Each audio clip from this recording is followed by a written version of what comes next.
Nasa Hinebra na nga ba ang momentum? So, hello everyone. So, ito po ang pambansang Batang Kalye ng Pilipinas.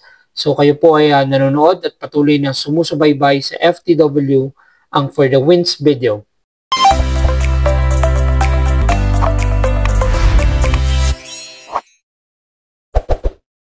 So, for today's video po, ang pag-uusapan po natin ay yung momentum. Sabi po ng iba is nag-shift na yung momentum sa Hinebra dahil nanalo sila ng game number 3. So, which is totoo naman po yung nag-shift na yung momentum. So, nakita po natin yung positivity sa kampo ng Barangay Hinebra. Pero hindi po siya 100% nag-shift ng momentum. So, masasabi ko na mga 70% yung momentum ay napunta sa Hinebra. Sa kadahilanan po na ang TNT is lamang pa rin naman sa series. So, 2-1 na po yung series.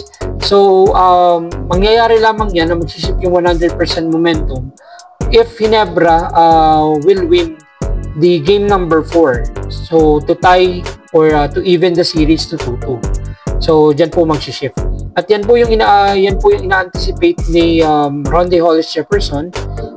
Yan po yung reason niya kung bakit kahit alam niya na talo yung TNT, pero dumidepensa pa rin siya, tumitira pa rin siya at humahasel, nag-full court press pa rin sila. So kasi ang ayaw nilang mangyari is yung TNT is papasok sa game number 4 na yung kanilang momentum ay mababa, yung kanilang moral ay mababa. Gusto nila, even natalo sila, is gusto nila positive pa rin. So kumbaga lumaban pa rin sila. Yun yung gusto nilang i-implement nung game number 3. So, ganun pa man, game number 4 ay malalaman natin kung sino ang magwawagi sa pagitan ng Hinebra at ng TNT. So, kung mananalo po ang TNT, so magiging 3-2. So, one win away na lang sila para makuha nila ang trophy at mag-champion. Samantala, ang Hinebra naman, kung mananalo naman ang Hinebra, ay magiging 2-2. So, back to square one. So, sabi nga. So, medyo maganda po at talagang mangyayari is maganda yung magiging laban sa game number 4. Malalaman natin kung may sagot ang TNT sa mga plays at saka adjustment ng Hinebra. At the same time, yung Hinebra naman, kung masusustain nila yung energy nila at saka yung pinakita nila sa game number 3. So, dumako naman tayo doon sa comparison. So, tinignan po natin yung game number 1 and 2, yung average ng TNT at ng Hinebra, kukumpara natin sa game number 3. So, unahin po muna natin is yung average ng TNT. So, yung sa total field goal nila, meron silang 51% sa game 1 and 2 na nanalo sila. Pero doon sa game number 3 na natalo sila is 32.6. So, talagang bumaba. So, sa 3 points conversion, so ang TNT is merong average na 38.8% at sa game number 3 bumaba yan, 27.6. So, sa 2-point field goal, so 58.5 ang TNT. Samantalang sa game number 3 is bumaba rin, so 38.5. So, technically, ang naging laban dito is yung defense. Kasi na-depensahan ng Hinebra yung TNT, kaya nanalo ang Hinebra.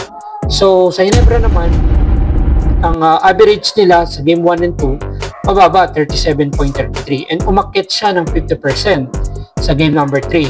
Tapos, sa 3 points, so, though mababa pa rin ang Hinebra, 18.75 lamang na shoot nila ang percentage, umakyat naman siya sa 31.3 sa 3 points.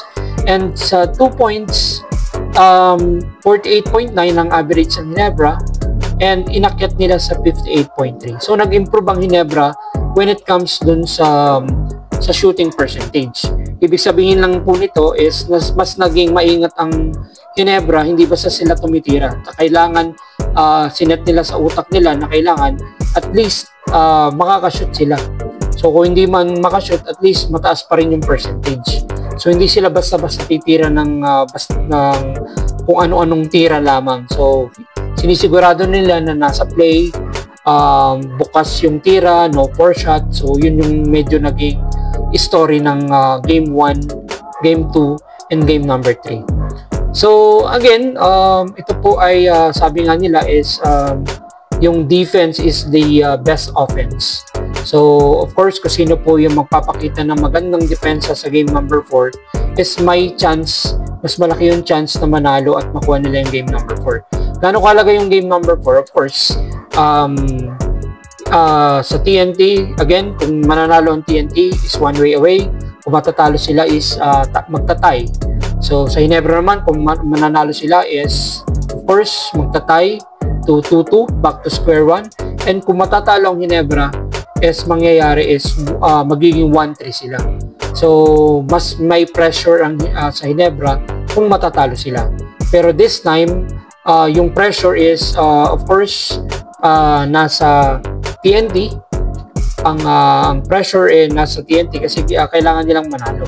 Kasi pag pinabuelo nila ang Ginebra at nanalo pa rin ang Ginebra sa game number 4, so medyo ang TNT is medyo magwo-worry na. Nandiyan na yung talagang butas sa TNT. So yun ang hinahanap kasi ng Ginebra. And for me, ang masasabi ko lamang, ang kailangan lang ng Ginebra is ibalik nila yung ball rotation kasi kung napansin po natin, dun sa mga games ng Ginebra sa finals ay mababa yung kanilang assist. So unlike nung mga elimination, nung playoff, ay ang assist ng Ginebra ay hindi bumababa sa 30. So that means etong nadideflect or na-anticipate ng TNT kung ano yung kung saan pupunta yung bola, kaya ang nangyayari is nababawasan talaga yung assist sa Ginebra. So at the same time, yung 3 points conversion, so though umaakit na ang laro ng Ginebra, nakashoot na rin si Justin Brownlee sa unang pagkakataon sa finals, pero ang masasabi po natin, kailangan si Justin Brownlee is tumira siya ng tumira sa 3 points para at least may papasok at papasok dyan. So at the same time, kailangan, ito yung arsenal kasi ng Ginebra na nawala sa kanila sa finals, yung assist at saka yung 3 points. Kapag makakapag-convert ng marami ang Ginebra, mas malaki ang chance nilang manalo sa game number 4. So yun muna for now. So titingnan natin. So tomorrow, so yan Sunday, yan po yung magiging magiging focal point kung ano yung pag-uusapan natin. Yung 3-point shot ng Ginebra, kung magagawa po ba nila, yung defense, yung assist, and ganoon din sa token text, kung ano yung magiging improvement nila pagdating dyan sa game number 4. So again, ito po si Erwin, ang pambansang batang kalye ng Pilipinas. Yun lang po muna for today, and see you on my next vlog. Peace.